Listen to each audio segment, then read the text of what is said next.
Hi friends, cooking with ఉమాదేవికి స్వాగతం సుస్వాగతం.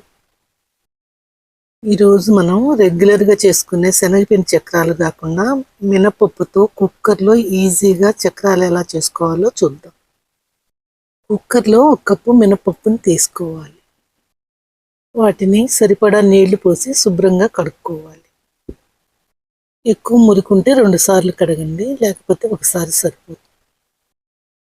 ఇప్పుడు కుక్కర్లో మినపప్పుని కొలుసుకున్న గ్లాస్తో 3 కప్పుల నీళ్లు కొలిసి పోసుకోవాలి. 1 కప్కి 3 కప్పుల నీళ్లు పర్ఫెక్ట్ కొలతండి. మినపప్పు చక్కగా ఉడికిపోతాయి. ఇప్పుడు ఇందులో 1/2 టీ స్పూన్ ఉప్పు వేసుకొని బాగా కలిపి కుక్కర్ మూత పెట్టి 4 విజిల్స్ వచ్చిందాకా ఉడికించుకోవాలి. తర్వాత కుక్కర్ని ఆరనివ్వాలి. ఇప్పుడు 3 కప్పుల బియ్య పిండిని తీసుకుని జల్లించుకోవాలి. ఇది నేను అమెజాన్ నుండి తెప్పించానండి. 3 కప్పులకి 1/2 కేజీ వస్తుంది. ఇప్పుడు మిక్సీ జార్ తీసుకుని అందులో 4 పచ్చిమిరపకాయలు వేసుకొని జీలకర్ర మరియు ఒలిసి పెట్టుకున్న చిన్నుల్లిపాయల్ని వేసుకోవాలి.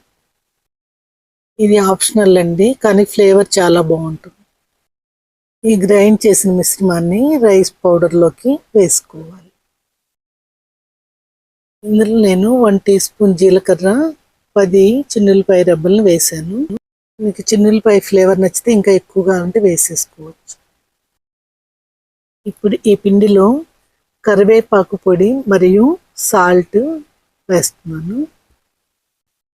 సాల్ట్ మీరు టేస్ట్కి అనుసారంగా వేసుకోండి. ఇందాక మినపప్పులో కూడా వేసాం కదా. తర్వాత కారం కూడా వేసుకోవాలి. ఇప్పుడు ఇందులో నువ్వులు వేసుకోవాలి. తర్వాత నల్ల జీలకర్రని వేసానండి. ఇప్పుడు ఈ మొత్తాన్ని పిండిలో బాగా కలుపుకోవాలి. పిండిని కలిపేటప్పుడే మనం నెయ్యిని కానీ నూనెని కానీ స్టవ్ మీద పెట్టుకొని వేడి చేసుకోవాలి. వేడి నూనె కానీ నెయ్యి కానీ వేయటం వలన చక్రాలు కరకరలాడుతూ కుర్కురేగా బాగా వస్తాయి. ఈ బియ్య పిండిలో మనం వేసినవన్నీ బాగా కలిసిపోయాయి. ఇప్పుడు మనం వేడి నూనెని తీసుకొని ఇందులో పోసుకోవాలి. దీన్ని కూడా ఫస్ట్ గరిటె సహాయంతో కలిపి ఆరిన తర్వాత చేత్తో బాగా కలుపుకోవాలి.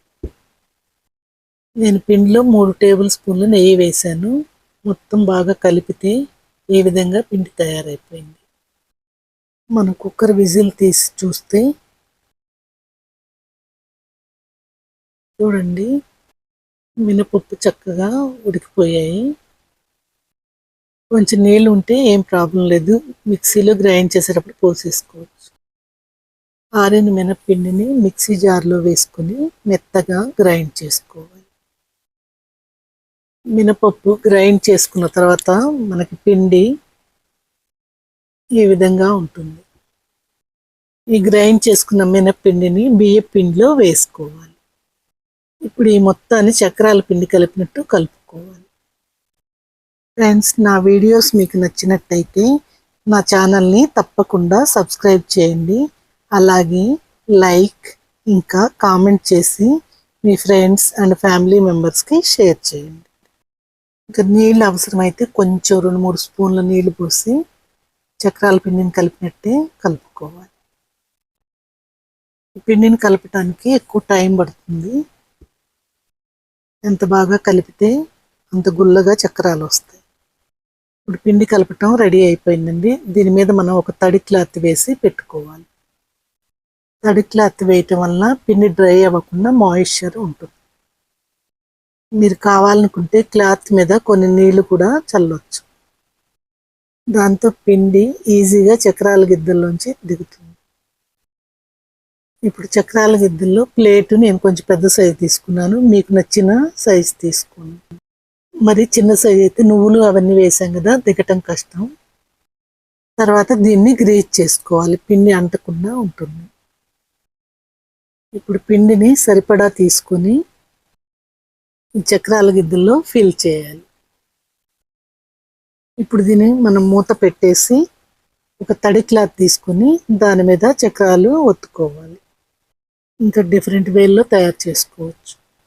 ప్లేట్లో నూనె రాసి కానీ దాని మీద కూడా వేసుకోవచ్చు. ఈ విధంగా మనం క్లాత్ మీద వేయటం వల్ల ఈజీగా తీసి నూనెలో వేసుకోవచ్చు. ఈ లోపల మనం స్టవ్ మీద బాండి పెట్టి నూనె పోసుకుని వేడి చేసుకోవాలి. నూనె హీట్ అయిందో లేదో చెక్ చేసుకుని తయారు చేసుకుని చక్రాలు నూనెలో వేసుకోవాలి. ఇలా వెడల్పు బాండి పెట్టడం వల్ల ఒకేసారి ఎక్కువ చక్రాలు వేసేయచ్చు. బాండీలో నూనెకి సరిపడా చక్రాలు వేసి మీడియం హీట్లో ఫ్రై చేసుకోవాలి. పిండి వేయగానే గరిటతో తిప్పకుండా ఒకవైపు బాగా కాలాలి. అలా కాలిన తర్వాతే మనం ఈ చక్రాలని రెండో వైపుకి తిప్పుకోవాలి.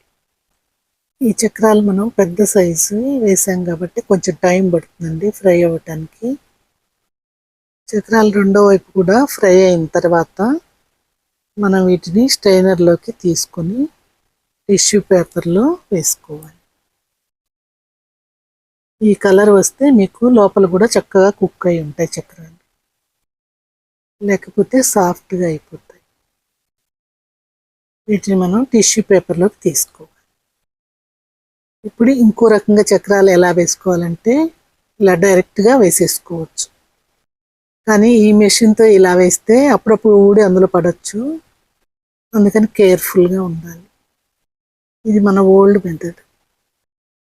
వీటిని కూడా రెండు వైపులా కాలిన తర్వాత ఈ విధంగా తీసేసుకో.